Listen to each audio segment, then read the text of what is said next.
Selain peran dai, syiar Islam di suatu daerah juga tak lepas dari peran serta tokoh atau ulama saat itu.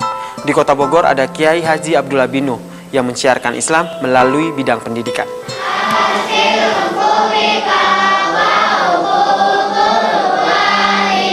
Untayan doa yang dilantunkan anak-anak ini dirangkai oleh salah satu ulama penyebar Islam di Kota Bogor. Dia bernama Kiai Haji Abdullah bin Nuh, seorang ulama serba bisa dan mumpuni dalam berbagai bidang. Tokoh kelahiran 1905 ini berasal dari Cianjur, Jawa Barat. Di usia remajanya, Abdullah bin Nuh sempat menuntut ilmu di Arab, Mesir, hingga ke Yaman.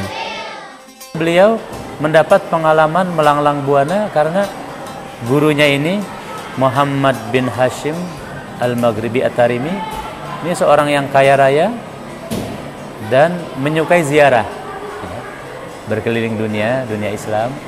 Jadi beliau diajak, beliau dan beberapa temannya sebagai murid-murid kesayangan itu diajak berkelana. Saat itu masih menggunakan kapal laut.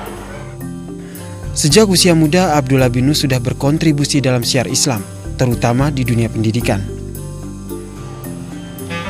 Pada tahun 1950, Kiai Haji Abdullah bin Nuh pun mendirikan berbagai lembaga pendidikan. Salah satunya adalah Perguruan Al-Ghazali di Kota Bogor.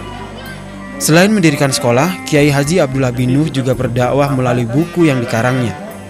Beliau banyak menghasilkan karya-karya sastra yang mengajak umat Islam, terutama untuk bersatu.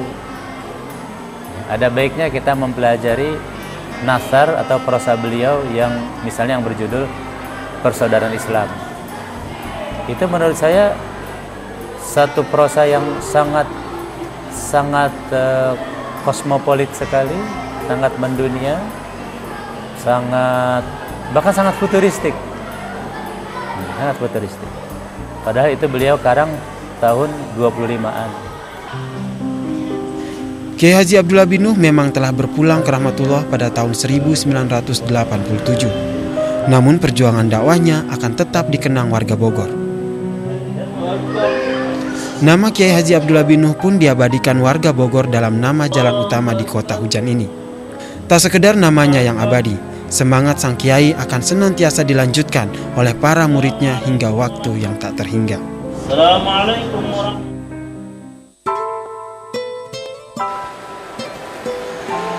Gedung-gedung sekolah ini pun menjadi bukti sejarah perjuangan Kiai Haji Abdullah bin Nuh dalam menciarkan Islam di bidang pendidikan. Dari sosoknya saya belajar bahwa betapa pentingnya pendidikan untuk memajukan umat muslim. Pendidikan yang seperti apa? Pendidikan yang berlandaskan pada Al-Quran dan petunjuk dari Allah Subhanahu wa Ta'ala. Sampai jumpa di perjalanan tim Java Overland di kota-kota selanjutnya.